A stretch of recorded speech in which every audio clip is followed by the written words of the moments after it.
And it's muted. We are live. Share, copy. We link you to the Wyckoff website.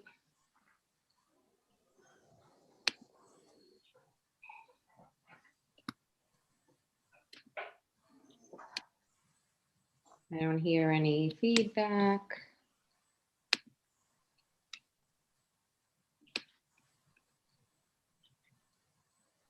Sound better?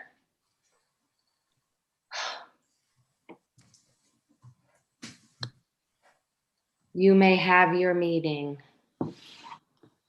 Shall we do the pledge first, Maureen? Put up the Sure. Let me get the flag. No.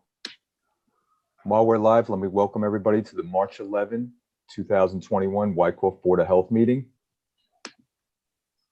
Maureen, if you can get up the Pledge of Allegiance, that is great as you're working on it. Thank you so much. See?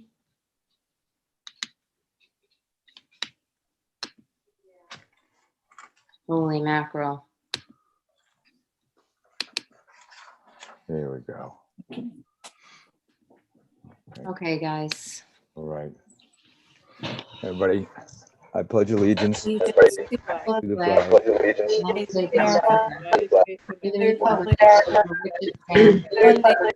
under God, indivisible.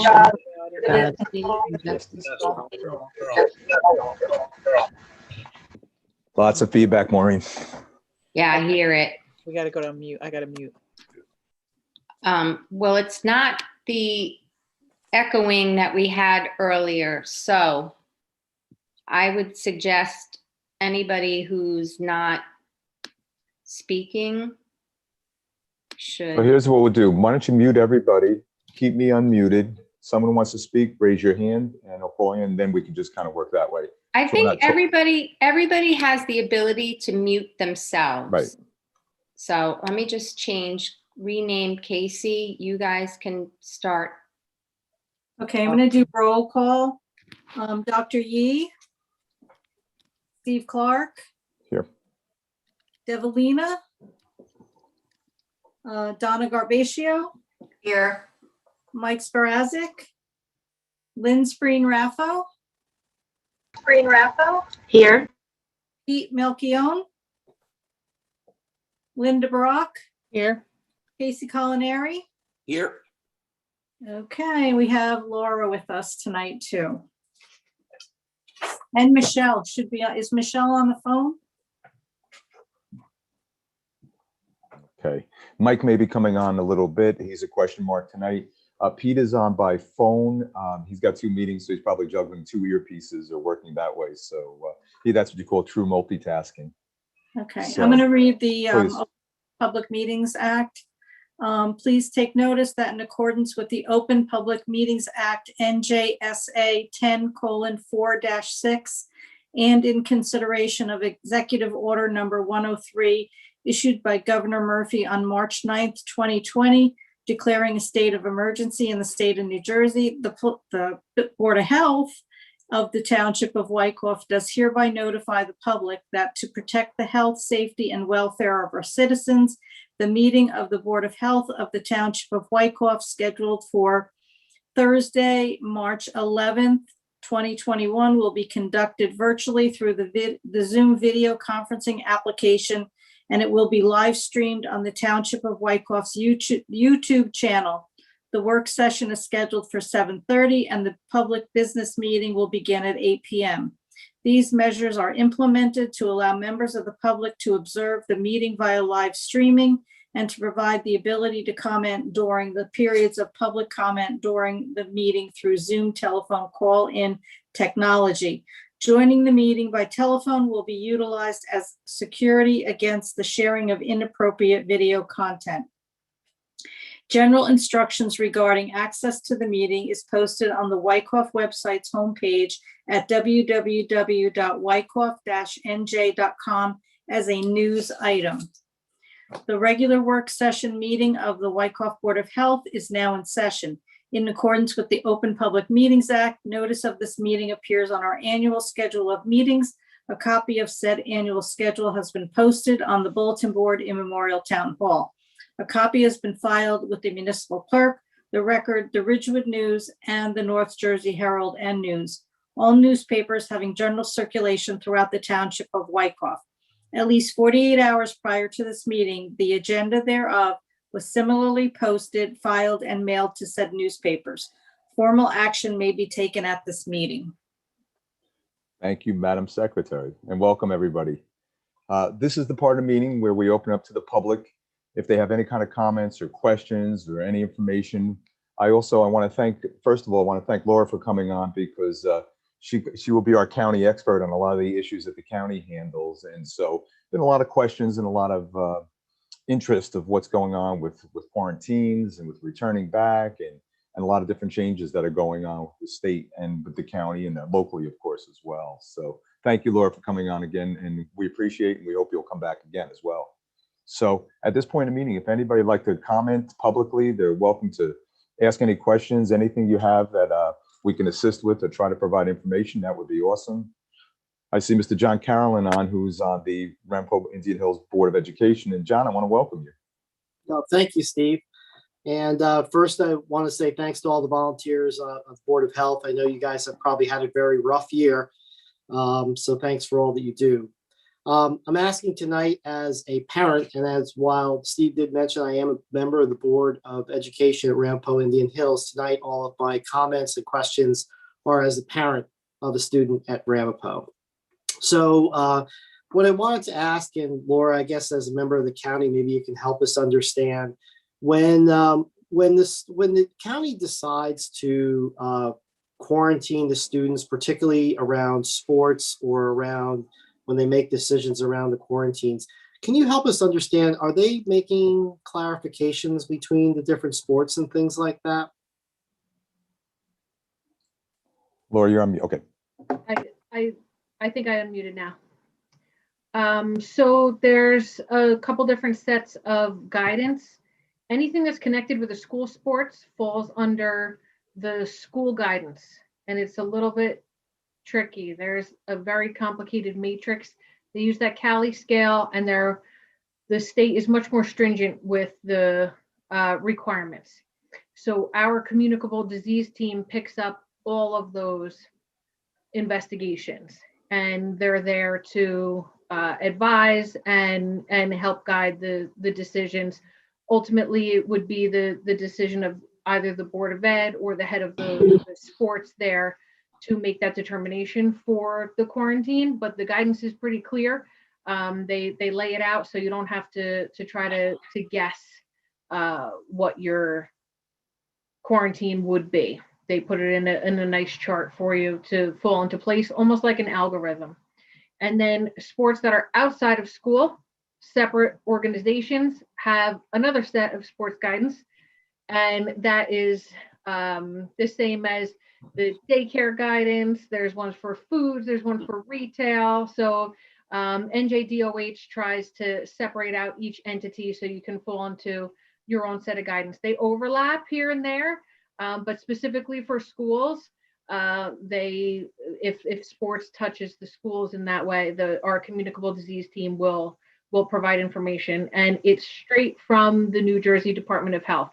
Their guidance goes out, it's broken down by region. They use that Cali scale depending on whether you're in high or moderate or low, where the case counts are, the recommendations for quarantine. So it doesn't leave room for speculation or interpretation. It falls into a scale like that. And does that scale differentiate between indoor and outdoor sports? It does. The sports guide, well, I can't speak for the schools. I can't speak for what's attached to the schools, but the regular sports guidance, which is due to be updated because we are getting updated guidance from CDC. New Jersey is usually a day or two behind that because they'll take the CDC guidance and then they'll update their NJDOH guidance accordingly. And it's not usually word for word, but they do take that into account. So we're due for an update, and they do break down the sports by type, by season, indoor, outdoor, And I think the last time it was updated, maybe February. So we're definitely, I'm thinking within the next week, should see updated sports guidance. Thank you. You got it. And Laura, maybe you can talk about, if this is your territory, about how they rate the sports. You have the high, you have the medium, you have the low risk. You know, how does that work, or does that all come down from the state? Yeah, the state has, they've got a committee, they've got a team, they're breaking that all down so that it's not a guessing game for us. There's always something that falls through the cracks, and then there's a state call practically daily with local health departments where they can ask and say, hey, Taekwondo was not on the list. Where do we fall? Is that low, medium, or high risk? So they have tried slowly but surely. They've I think touched each and every arena of sports on there. And it does have to do with the type of contact, whether you can wear a mask or not, how long you're within 6 feet of another person. The very nature of the sport sometimes can help with that. And that's how they categorize the low, medium, or high. And again, almost like an algorithm. So you can find the sport, you can find what our risk level, and then you can see where our quarantine and guidelines go.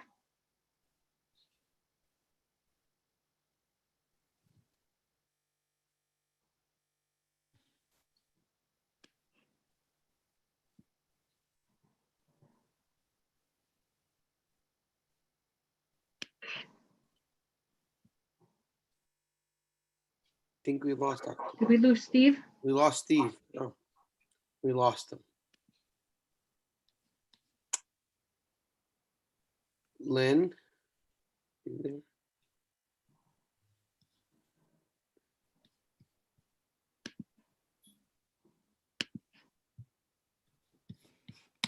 We lost. I'm texting him to see what happened. He might have got disconnected. Yeah. Yeah, Dr. Clark dropped off.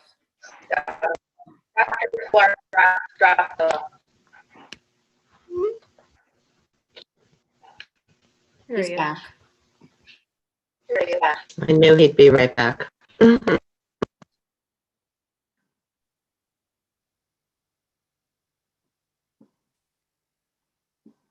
Steve, you're muted. Yeah, I There got you it. go. Am I the only one that got knocked off, or Yeah. everything just froze? Sorry about that. So I'm sorry I missed out on your conversation there, Laura. I wanted to ask you a question about, can they isolate sports and things like that? Because there are certain sports that are really low risk, and, you know, things like, you know, I don't know, outdoor track is running outside, they're in the fresh air. And then as you may know, I referee wrestling in the high schools, and that's just so intimate on the mats and everything, like such different range of risk. And so, you know, can you talk about that a little bit, of how they can do that? Or is there any leniency with an outdoor as opposed to indoor? I get it with wrestling, but outdoor track is a whole different thing. They're out there, they're running around fresh air. Are you asking regarding a requirement to quarantine? Yeah. Excuse me. Basically, yes. I have not seen a distinction between indoor and outdoor. For quarantine, I've only seen the distinction of within 6 feet.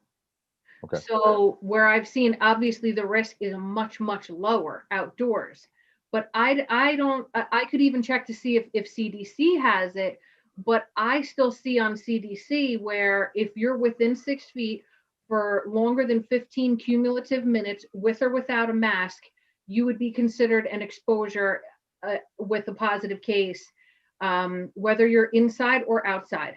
I have not seen that change. It does make sense that it would be much less of a risk, but so far I've not seen them split the quarantine to say, okay, if you have that exposure outside, you only have to quarantine 7 days, or you don't have to quarantine at all. But if you have that exposure inside, we're looking at a 14-day. I've not seen that distinction. I think the reason, Doc, they're not doing that distinction is because even though they're outdoor sports, they're still congregating in sometimes within 6 feet in groups where, you know, they go to the locker rooms, and I think it just becomes a whole nother, it's harder sometimes in some regards for the schools to track it. You know, they went into the locker room. Did they go in? Did they not go in? Were they in? You know, it just becomes, I think, the standard. They're making a blanket statement just to keep it easier in some regards. Hopefully, now that we're progressing and that the cases are going down, they're going to move to much. Hopefully, they loosen up on the quarantine, and you know, and they do separate it with outdoor, indoor sports. That would make sense. I think, to your point, outdoor, indoor, it should be different. So, Laura, also I wanted to talk to you about, while I have you, we're on with you. I wanted to know about, we have right now Coolidge School has gone down for 14 days. They have 2 kids, I think it was maybe 13 days apart. I'm not sure of the specifics of it. Is there leeway on the quarantine? You don't make the protocols. They come down from the state of New Jersey, I assume. And so is there leeway on protocols, or, you know, you're following the proper letter of the law with the state? Is that what it is? Right. We've not been given that opportunity to interpret or bend those guidelines, because they're so clear cut. They really are broken down by region. And the reason they do that and to draw lines somewhere is they don't want it to come down to 180 local health professionals saying, well, if that one said it was okay at 13 days, then why not 12 days, or why not 12 days in 1 hour? They just draw the line and make it clear that you have to draw the line somewhere, and then you're falling within the guidance. Anything outside that is outside what CDC says could potentially spread. So for an entire organization to determine whether or not they need to close, it wouldn't be one-sided. It wouldn't be just us saying that's it, you have to close. It's usually case by case. Let's look at where these could have originated from. You're going to get on with, nurse, superintendent, all of the players involved. Our communicable disease team, though, honestly, they're going to err on the side of public safety if need be. So anything that's going to come down to a 13 or 14 day, they're going to err on the side of, I'm not going to be the one to cut it short until the state says it's okay for us to cut it short. Once we move in out of that high matrix on that Cali scale, again, the guidelines are right there for us. You can move right into the 10-day and a 7-day with the test. We're all waiting for it. But until then, we figure, you know what, you've got the experts giving you advice saying this is how you should do it. Far be it for someone to go outside that, at least as that's what you're going to get from our team. I'm still getting a fair amount of communications from parents, neighbors. I'm in the Coolidge district here, but I'm getting from other parents that are saying Bergen County is too strict. They're too strict. They're not following, they're too hard on us. Other towns are much looser restrictions on it. Are those other towns just interpreting things differently, or you're just following to the letter of the law and they're kind of maybe stretching the guidelines a bit? Yeah, I can't speak for the other towns, and I'm not sure, but every health officer is given the same guidelines from the state of New Jersey. There's no one that should be interpreting them any other way than the way that the state is breaking it down. They kind of hand it to you on a silver platter. So and I don't want to speculate, each case is different, each exposure is different, but depending on the cases that we're working on, it does seem to fall into a nice grid, and I don't want to speak too far outside my lane. I'm chief REHS, got the inspections under control and help out with the COVID cases for where those entities touch me. Our communicable disease team under our health officer are really the ones that deal with the schools. So I can just speak in generalities like that. But, from what I've spoken with them, everything I've seen from the state, it's just given to each health officer, no matter who they contract with, that this is what it is. And the interpretation should really come from the state. But each case is different. You look at it, you see the details as best you can. And there's also regional epidemiologists that are a part of all of it as well that will weigh in. Very good. Questions from the board for Laura? I had a question, Laura. Say that if someone did have a concern about a case by case, or their issue, say, I'm making hypothetical, there was a back-to-back like this, if someone from the outside wanted to ask a question to get more information, how would they do that? Would they be able to get more information? Would they be able to petition? Would they be able to ask a question? Just, Sure, we try to follow a chain wherever possible. So it's if it's through the schools, we try to follow the chain through the school, through the school nurse, principal, superintendent. In that way, they go up their chain, and then our communicable disease team will meet. They have, people at the top on both sides that will work through that. So instead of them getting interrupted in their case investigations with 50 inquiries of the poor people that are obviously affected by all of these decisions, rightfully so, we try to follow that chain. But we have a duty officer line in my office and a hotline. So if you are notified by your school that you have to quarantine and you have questions about what does that mean? What else can I do? And you have general questions, absolutely. So our hotline is 201-225-7000. And they can absolutely direct the call for anybody that has general questions like that, for sure. thank you so much. Okay. Mr. Carroll, do you have a follow-up question before we move back to the agenda? No, I'm good. I appreciate your commentary, Laura. I think Steve's question kind of clarified, is there a real difference between the indoor and outdoor? Obviously, as a parent, but and a lot of the parents are dealing with not only the health issues, but the mental health issues are becoming tough at the schools right now. Dealing with the students and trying to keep the interaction going as much as we can is always an objective for the parents, and they're really pushing hard to make sure that where we can get the students together, it's helpful. So, but again, I think that I appreciate you kind of sharing that the guidelines are from the state. They're clear across the board. I think, some people see different things, and it's because there's different situations going on. That's why you may see things happening differently. So appreciate your time. And Steve, thanks for letting me be on the Clark Show. I appreciate it. So. Okay, thanks. Thank you, Mr. Carroll. Thanks for stopping by. Anytime you have a question, please bring it forward. We're happy to help and try to get an answer for you or for whoever. Well, this was extremely helpful. Have a great evening, everybody. Okay, thank you so much. Okay, returning back to the agenda, we have the minutes from the last meeting. That was February 11th, 2021. Does anybody have any comments, additions, subtractions, any corrections on there at all? Anybody have anything? Okay, I'll entertain a motion to accept those minutes. Motion. Thank you. Second by Donna, thank you. Anybody have any discussion on that motion? All in favor, raise your hand. Aye. Anybody opposed? Any abstentions? Thank you. The motion passes. Okay, we come down to my report. Mine's always interspersed with the meeting here, but there's a lot of interesting things going on with the COVID virus. It's all COVID all the time, pretty much. So lots of interesting things going on out there with the CDC and there's changes, and we've got a one-shot vaccine. From the last time we saw each other, we went from the Moderna and Pfizer to now we have a J&J. And today I was talking to Laura. There's some researchers talking about that one shot may be all you need, and that second shot may be acting as a booster, which is interesting. And so, that would really expand the availability of the vaccine if a one shot is going to do it. And so, there's still some research going on, but there's the major researchers. In fact, one of the people who was on the panel that approved the J&J vaccine and the other vaccine said, the second shot almost is redundant, that is acting as a booster right off the bat. And so the one shot does it if you've had COVID before.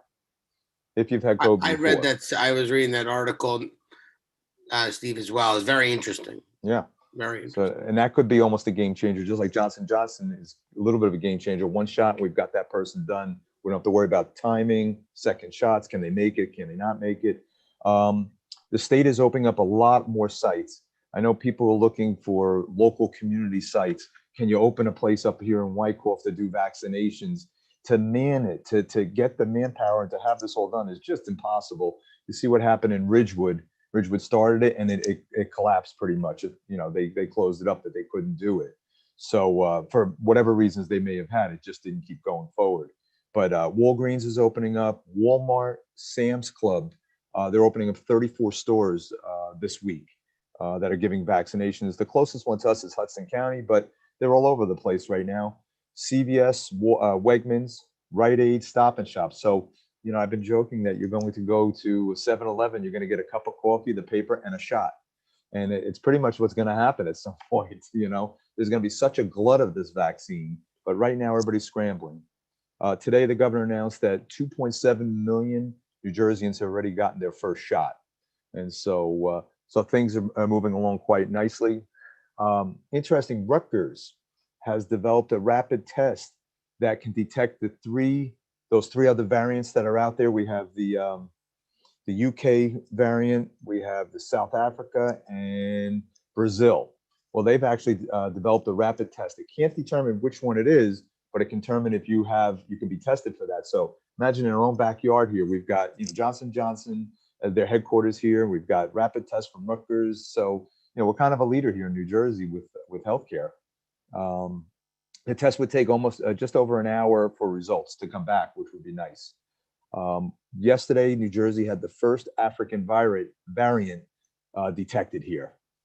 So it hasn't been here. Now it's, you know, we're starting to see things coming along. So for the teachers, I mentioned earlier, Rite Aid. Today and all day tomorrow is going to be Teacher Day at Rite Aid. Teachers can go get their vaccinations, go on their website. I posted a link on Facebook today. You go to a Rite Aid site and you register there and you can do everything like that. I want to express my sympathies again to Mike Svarazic. I don't think he's on tonight, but his mom passed away about a week and a half ago. We sent regards from the Board of Health to him and his wife and family as well.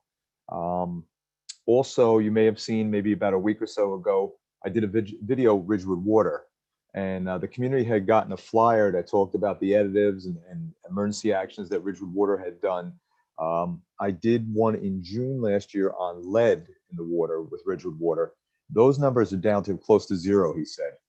This one had other variants and other things in there of pollutants and how they're treating and what they're doing. So we did a video on that. That was well received. There's about, I think there was over about 1,500 hits on that, you know, videos, people watching it, so views of it. So that was pretty good. The other one was over 3,000. That was pretty good. So people want to see it, and I think it's good information that we're putting out there. And so I'm really happy about those things, that they were well received.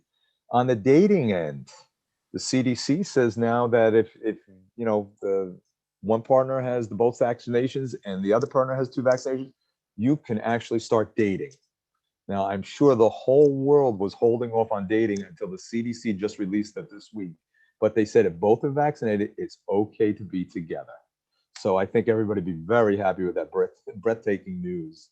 So let's go to a couple of things we wanted.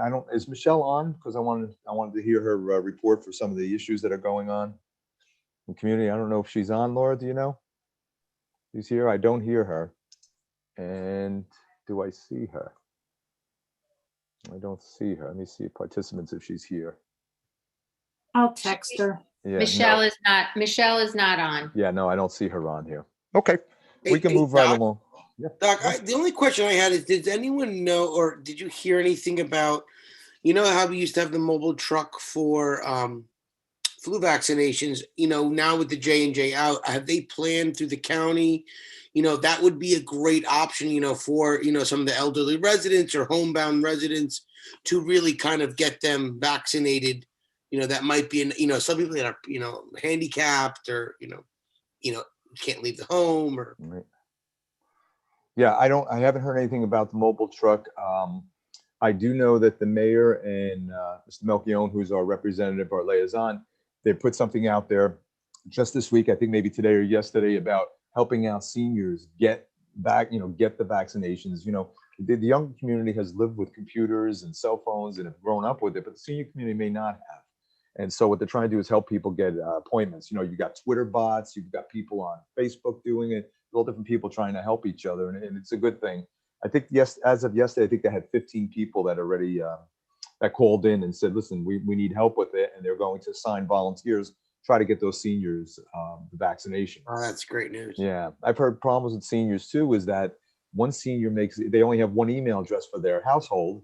one makes the appointment, they can only get that appointment. The other person in the household can't get it because they don't have a second email address. Yep. But something as simple like that could roadblock them. And so, you don't even think about those things. Go ahead, Laura. Michelle's on. Okay. Go ahead, Laura. Michelle is on, yeah. And I just wanted to say there's also somebody at the state I'm trying to make contact with. They said during one of the state calls this week that they're trying to get actually a hard phone number list for seniors, because all of these other call-ins that say, oh, for 75 and up or this, we publish the phone numbers. They actually get the person on the phone and they say, oh, you either need an email or this. They're actually trying to get a hard list of names from the towns that are compiling them to submit, to actually have a human pick up the phone and call that person and get them an appointment. So I'm working on that this week. And if I get it, I'll send you out the information. So as people start calling, you can keep a list and we could submit it to the state. But that was, people have been begging for that on the state calls every day, saying we've got to do something for these people that are not as savvy, like you said, tech savvy, trying to, Twitter bot their way to an appointment. So if I hear anything about that, I'll let you know. Great. Does the board have any ideas of how we can broaden our outreach to seniors? It's not easy, because it's usually probably more so your neighbors and things like that. But the way to reach the seniors is either by, mail, some have emails, some don't, many have cell phones, but how do you reach them? Our church has got volunteers, the St. Elizabeth's now, that are having, helping anybody in the parish, but mostly seniors and the ones that, haven't been able to get a vaccine. So I thought that was really nice of volunteers to do that. They set up, they gave them their personal information, and they've been doing that. They just started that, which I thought was great. You can get that hotline working, like pick up the phone and have a live person. I think that's great. And Laura, has there been any talk about expanding the hours? I know the Jacob Javits Center in New York is doing 24/7. Anything here in our area to open it up for 24/7 to just administer vaccines? As far as I know, they don't have the supply to do that yet. They've been able to get the supply that they're allocated in the regular 9 to 5 day. I think perhaps when the supply is opened up, if they have the volunteers and the staff to be able to extend the hours, they absolutely would, especially for those that work during the day to try to ease it up. At this point, I think people are kind of so desperate for it that they'll just, take off work, whatever. And when they get the appointment, that's their focus for the day. But when the supply opens up a little bit more, I'm sure that will be the availability, especially once it hits pharmacies and doctors' offices.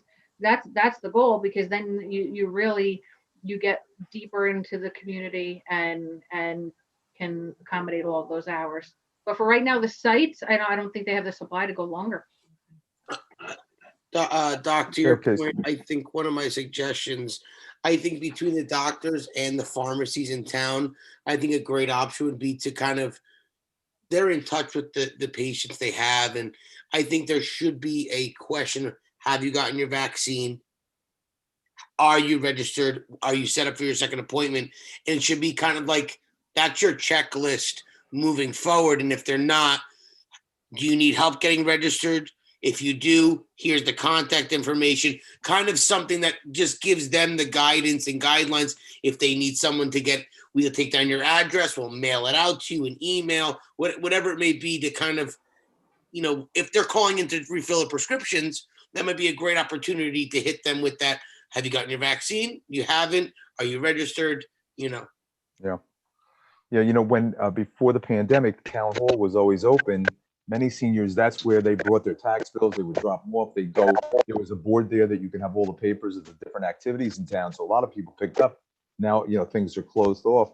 But I'm going to talk to Mr. Melchione, because maybe we can develop a very simple flyer and give it to doctors, like a check-off thing.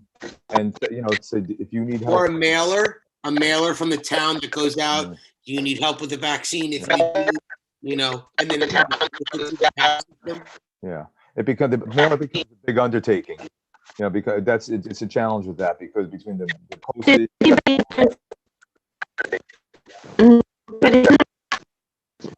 I don't know what that is.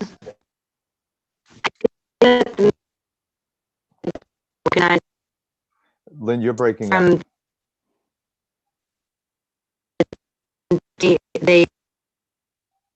Yeah, can no you hear good. me? Now you're a little better, but you're breaking up.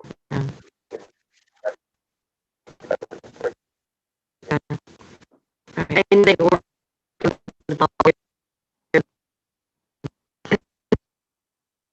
No good. If you want to had text, Lynn, no good. If you want to text me and I'll ask you a Into it. question. Lynn, text me and I'll ask you a question, okay? Okay. Michelle, you're on now? Yes, I'm here. Can you hear me now? Okay. Yeah, we can hear you. I've been here.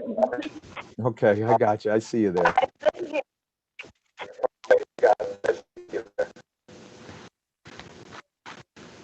Can everyone mute themselves if possible?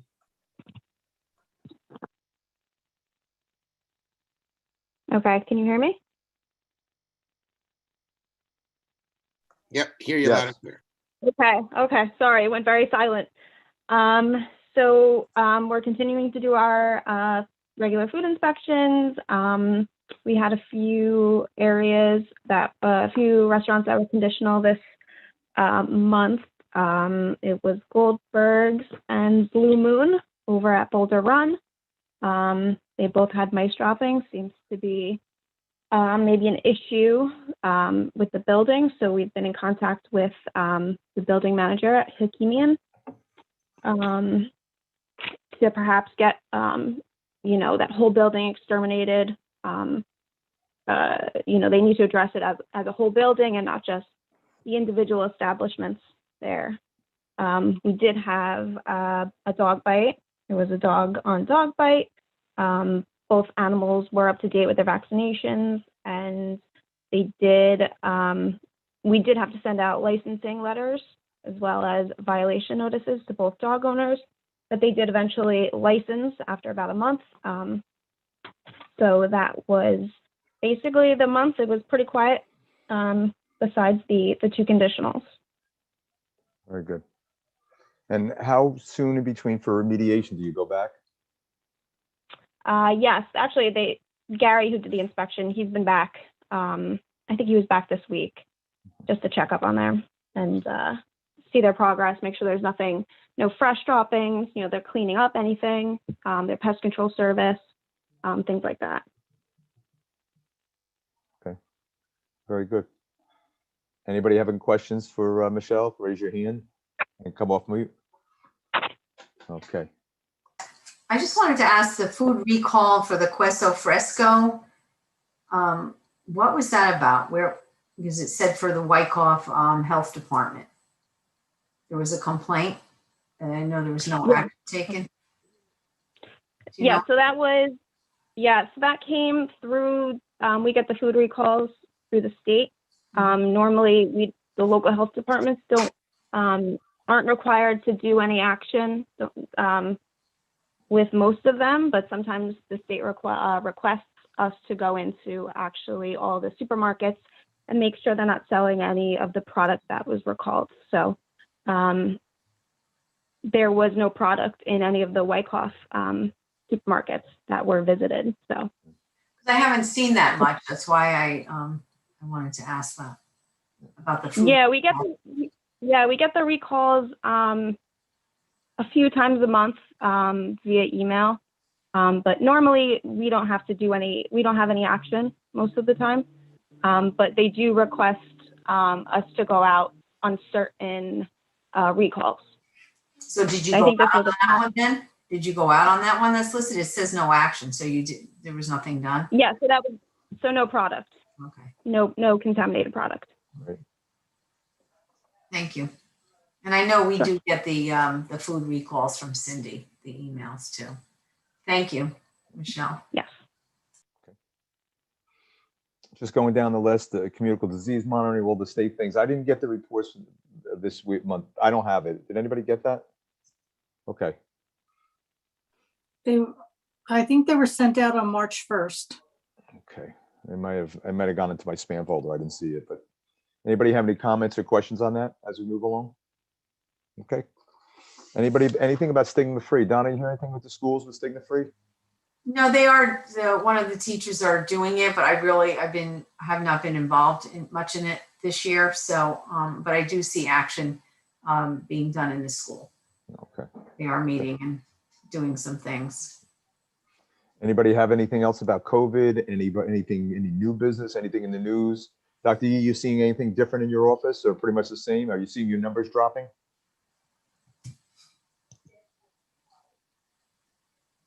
Yeah, definitely a lot less. I mean, still testing them.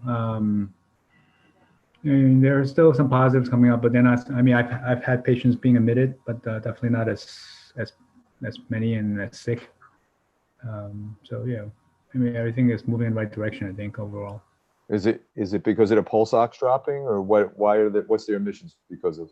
Well, I've had one lady, yeah, pulse ox was low, and she stayed in. She actually had COVID about 2 weeks earlier, and then she, over the course of 2 weeks, became a little bit more hypoxic, and she went to the ER once. They gave her the monoclonal antibody and sent her home. And then a few days later, she went back, and then her oxygen was in the 80s. So we admitted her, and then they put her on the remdesivir, put her on steroids.